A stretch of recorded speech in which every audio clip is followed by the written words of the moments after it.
اللہ کے انعام یافتہ بندے چار طبقات میں ہیں۔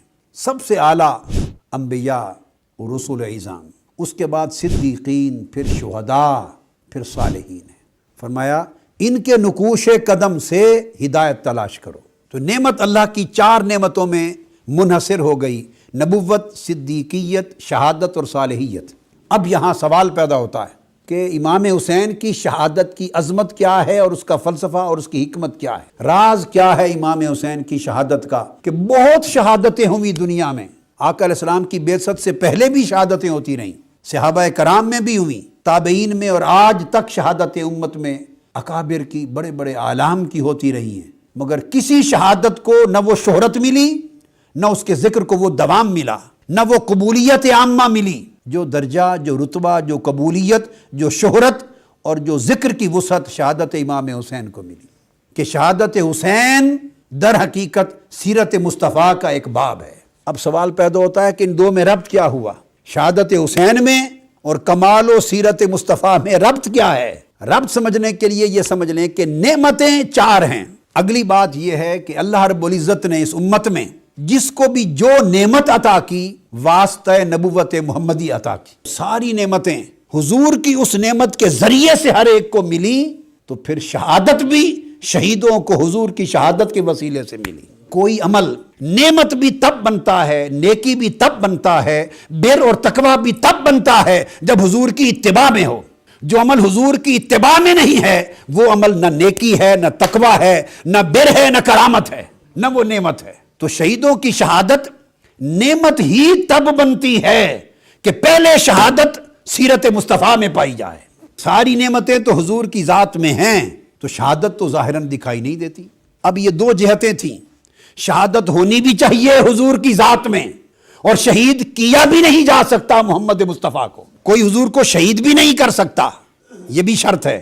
اور دوسری بات کہ شہادت ہونی بھی چاہیے حضور کی ذات میں، یہ بھی شرط ہے۔ آپ کہیں گے شہید کیوں نہیں کر سکتا؟ اللہ رب العزت کا وعدہ ہے قرآن میں، واللہ یعصمک من الناس، قرآن مجید، میرے حبیب کسی دشمن کا ہاتھ آپ کی جان تک نہیں پہنچ سکے گا۔ اللہ رب العزت نے حضور کو شہید نہ کرتے ہوئے مرتبہ شہادت پہ فائز کرنا تھا، تو اس کی شکل پہلی تو نہ رہی کہ حضور کی ذات پر شہادت وارد ہو، وہ تو نہ رہی۔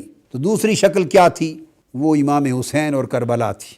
دو اینگلز ہوتے ہیں شہادت کے، ایک شہادت کا جوہر ہے اور ایک شہادت کی شکل ہے، حیات ہے۔ تو شہادت کا جوہر آرزو شہادت ہے، شہادت کی خواہش، شہادت کی آرزو، شہادت کی چاہت کہ میں شہید ہو جاؤں، یہ خواہش شہادت کا جوہر ہے، روح ہے۔ اور پھر شہید ہو جانا دشمن کے ہاتھ سے، یہ اس کی حیات یعنی ظاہری صورت ہے۔ تو دو چیزیں ہیں شہادت میں۔ اب جہاں تک تعلق ہے شہادت کی روح اور جوہر کا، وہ آقا علیہ السلام کی ذات اقدس میں تھی۔ آقا علیہ السلام کی حیات طیبہ میں شہادت کی آرزو کمال پر تھی۔ صحیح بخاری میں حدیث ہے، آپ فرماتے میری شدید آرزو ہے کہ میں اللہ کی راہ میں قتل کر دیا جاؤں، شہید کر دیا جاؤں، پھر زندہ کیا جاؤں، پھر شہید کیا جاؤں، پھر زندہ کیا جاؤں، پھر شہید کیا جاؤں، اس طرح اللہ کی راہ میں جان ملتی رہے، میں دیتا رہوں۔ تو وہ آقا علیہ السلام نے اپنی شہادت کی آرزو اتنی شدت کے ساتھ بیان کی، یہ ثابت ہو گیا کہ گویا جوہر شہادت حضور میں موجود تھا، شدت کے ساتھ موجود تھا۔ اب کیا تھی؟ اب باقی تھی شکل شہادت۔ شہادت کی شکل یہ ہے کہ دشمن اپنے آلہ سے حملہ کرے، دشمن کے حملے سے انسان زخمی ہو اور اس کے کوئی جسم سے خون بہے، اور چوتھی شرط پھر وفات ہو جائے۔ میدان احد میں دشمن نے حضور پہ حملہ بھی کیا، نیزے سے بھی کیا، پتھروں سے بھی کیا، آقا علیہ السلام زخمی بھی ہوئے، دندان مبارک بھی ٹوٹا، رخسار مبارک سے خون بھی بہا، اور سواری سے نیچے زمین پہ بھی تشریف لے آئے، اور غشی کی کیفیت بھی طاری ہو گئی۔ تو حیات شہادت کی چار شرطیں تھیں، ان میں سے تین پوری ہو گئیں، صرف اب شہادت باقی رہ گئی تھی۔ گویا شہادت کی حقیقت بھی مصطفیٰ کی زندگی میں تھی، اور شہادت کی ابتدا بھی تھی، اب صرف باقی رہ گئی تھی چوتھی شرط، شہادت کی انتہا۔ اس انتہائے شہادت کے لیے حسین کو منتخب کیا گیا، اور امام حسین کو ظاہراً بھی شبیہ مصطفیٰ بنایا اور باطناً بھی شبیہ مصطفیٰ بنایا۔ امام حسین کی شکل انور صحیحین میں بھی ہے اور ترمذی شریف میں، کل کتب میں ہے۔ آپ شکل میں آقا علیہ السلام کے مشابہ تھے، حسن بھی مشابہ تھے، حسین بھی مشابہ تھے۔ حضور کے وصال کے بعد جب صحابہ ترستے دیدار مصطفیٰ کے لیے تو حضرت فاطمہ الزہرا کا دروازہ کھٹکھٹا کے حسن حسین کو کھڑا دیکھ لیتے، شبیہ مصطفیٰ کا دیدار ہو جاتا تھا۔